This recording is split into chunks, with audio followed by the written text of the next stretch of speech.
உழைக்க வேண்டிய வயசு இதுதான் என்று விமானம் ஏறி வந்தோம். வாழ வேண்டிய வயதும் இதுதான் என்பதை மறந்து, வெளிநாடு என்பது ஒரு வினோதமான சிறைச்சாலை.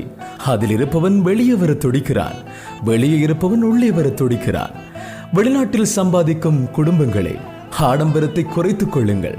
நீங்கள் செலவு செய்வது பணம் அல்ல, சம்பாதிப்பவரின் வயதை.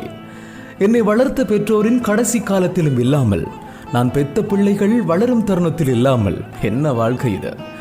வெளிநாட்டு வாழ்க்கை ஒரு மெழுகுவர்த்தி போலதான். தூரத்தில் இருந்து பார்த்தால் ஒளி மட்டும்தான் தெரியும். அருகில் சென்று பாருங்கள், அவர்கள் உருகி உருகி கண்ணீர் வடிப்பது தெரியும்.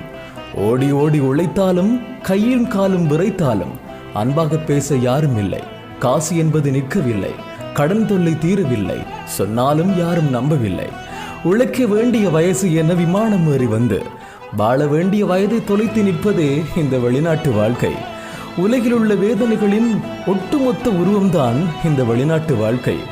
பிறந்த குழந்தைக்கு 1 வயது ஆன பின்னும் அப்பாவை பார் என்று அறிமுகம் செய்யும் அவலம் எங்களுக்கு மட்டும்தான்.